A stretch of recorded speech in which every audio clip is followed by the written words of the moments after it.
Ishmael is a significant figure in sacred scriptures, especially in Judeo-Christian and Islamic traditions. His story is primarily recorded in the Old Testament and the Quran. Ishmael was the firstborn son of Abraham and Hagar, the servant of Sarah, Abraham's wife. The story of Ishmael is intricately linked to the divine promise made to Abraham. In Genesis chapter 12 verse 2, God says to Abraham, "I will make you a great nation, and I will bless you. I will make your name great, and you will be a blessing." In this statement, God speaks directly to Abraham, promising to make him the father of a great nation, bless him, and make his name famous. This promise is crucial to understanding the context in which Abraham and Sarah lived and the circumstances that led to the conception of Ishmael as an attempt to fulfill this divine promise. Before we continue, please help us spread this video by subscribing to the channel and giving it a thumbs up. I'm sure God will reward you doubly. Abraham and Sarah were elderly when they received the divine promise. Their advanced age made the promise even more extraordinary because natural conception seemed unlikely. Additionally, Sarah had been barren since her youth, exacerbating the situation. The inability to conceive was a constant source of sadness and challenge for the couple. The prolonged wait generated anguish and uncertainty. At times, Abraham and Sarah may have questioned whether the promise would be fulfilled and how God could accomplish what seemed impossible given the delay in conceiving a child. Sarah suggested to Abraham that he take Hagar as a concubine so that he could have children through her. Abraham agreed, and Hagar became pregnant. When Abraham lived, around the 2nd millennium BCE, societies were often nomadic, and family ties and marriages were of utmost importance. Practices such as having a servant conceive children were a cultural response to pressures to ensure descent and inheritance.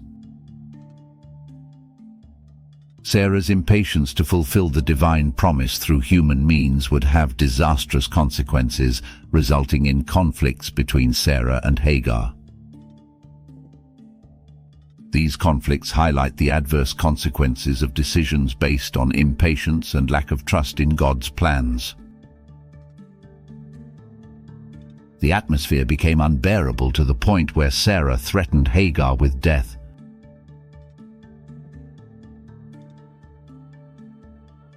Feeling oppressed and displaced, Hagar fled to the desert for relief. In the desert, Hagar found herself alone, facing the uncertainties of the arid environment. In this moment of solitude and distress, an angel of the Lord appeared to Hagar. The angel brought a comforting and prophetic message, revealing that the son she carried in her womb would be called Ishmael. The angel also prophesied about Ishmael's future, describing him as a wild man but blessed by God. This divine intervention in the desert brought comfort to Hagar and gave significant purpose to the son she carried. Ishmael means God has heard, reflecting the divine response to Hagar's suffering and circumstances. Thus Hagar returned to Abraham's house, and later Ishmael was born. Abraham did not hide his love for Ishmael, his firstborn son. In Genesis chapter 17 verse 18 it is stated, "Then Abraham said to God, 'May Ishmael live under your blessing.'" Concerned about Ishmael's fate and perhaps eager for God's promise to be fulfilled through him, Abraham asked God to bless Ishmael.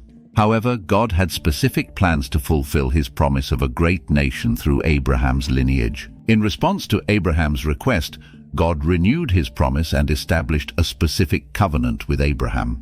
In Genesis chapter 17 verses 19 to 21, God says to Abraham, "Indeed, Sarah your wife will bear you a son, and you shall call his name Isaac. I will establish my covenant with him as an everlasting covenant for his descendants. As for Ishmael, I have heard you. Behold, I will bless him, make him fruitful, and multiply him exceedingly. He shall be the father of 12 princes, and I will make him a great nation." God reaffirms his promise of a great nation through Ishmael, but emphasizes that the specific covenant for the lineage of the promise would be established through the son Sarah would give birth to, called Isaac. Later on, the improbable happens. Fulfilling his promise, God reveals to Abraham that despite Sarah's advanced age, she will conceive and give birth to a son. This news is initially met with disbelief both by Sarah and Abraham. Upon hearing the announcement, Sarah, already elderly, laughs internally because conceiving in old age seems absurd. This laughter reflects a mix of surprise, disbelief, and a touch of resignation in the face of the apparent impossibility of the situation. God, sensing Sarah's laughter, asks why she laughed, highlighting the uniqueness of the event about to occur. The birth of the son Isaac happens according to the divine promise. Isaac means laughter, and his name is directly linked to Sarah's initial laughter.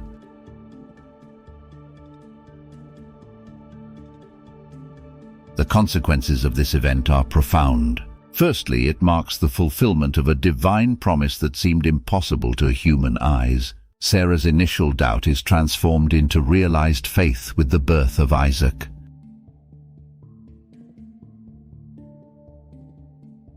Furthermore, this event has implications for family relationships, especially the dynamics between Isaac, Ishmael, Hagar's son, and Sarah. Isaac's arrival increases family tensions, culminating in the expulsion of Hagar and Ishmael, illustrating the complexities resulting from human choices and the fulfillment of divine promises. Sarah's initial rejection and expulsion to the desert leave Ishmael and Hagar in a problematic situation. Tensions and feelings of abandonment mark family dynamics. Ishmael, as a rejected son, faces issues of identity and belonging. In the desert, Hagar and Ishmael experience loneliness and uncertainty. The Bible highlights Hagar's distress at seeing her son suffer and Ishmael's struggle to adapt to an unfavorable environment. At a certain moment, the situation for Hagar and Ishmael in the desert became desperate. Water ran out and they were facing the prospect of dying of thirst. In their suffering, Hagar placed Ishmael under one of the trees and walked away, unable to bear seeing her son perish. At this critical moment, God intervened. An angel of the Lord called to Hagar from heaven and asked what the problem was. The angel told Hagar not to be afraid and promised that God had heard Ishmael's cry. The angel revealed that God would provide a great nation from Ishmael. God then opened Hagar's eyes and she saw a well of water nearby. Hagar went to the well, filled the skin with water, and gave Ishmael to drink. This will, miraculously provided by God, saved Hagar and Ishmael's lives in the desert. After the divine intervention that provided water in the desert, Ishmael and Hagar continued to live in the wilderness of Paran. Ishmael grew up and became a skilled hunter, proficient in archery, and his mother Hagar arranged an Egyptian marriage for him.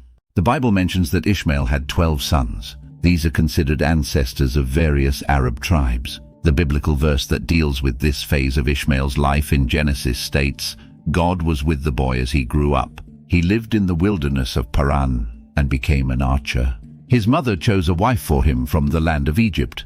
This period in Ishmael's life highlights his skill and adaptability for desert life and the continued presence of God's blessing upon him. The choice of an Egyptian wife from the tribe of Jurum also emphasizes cultural connections between Ishmael and the surrounding region. The Bible also records the marriage of Isaac's son Esau to the daughter of Ishmael. Genesis states, "So Esau went to Ishmael and took Mahalath, the daughter of Ishmael, son of Abraham, the sister of Nebaioth, to be his wife." The biblical account does not provide extensive details about the specific events of Ishmael's adult life. However, a later reference mentions Ishmael and Isaac in the context of Abraham's death. Genesis chapter 25 says, "His sons Isaac and Ishmael buried him in the cave of Machpelah, in the field of Ephron son of Zohar the Hittite near Mamre." This was where Abraham and his wife Sarah were buried. This passage indicates that despite the initial challenging circumstances, Ishmael and Isaac, half-brothers, came together to bury their father Abraham. The biblical account mentions Ishmael's death but does not specify the cause. These are the years of Ishmael's life, 137 years. He breathed his last and died, and he was gathered to his people. The term Ishmaelite describes the descendants of Ishmael, who became a great nation according to the divine promise made to Hagar and Abraham. This descent is often associated with nomadic peoples inhabiting the regions near the Arabian Peninsula. Thus, Ishmael became a designation for a specific lineage and a relatively common and frequently mentioned name in the Bible. I hope you enjoyed today's video. Leave in the comments where you're watching this video and remember to subscribe to the channel. Hugs and may God be with you.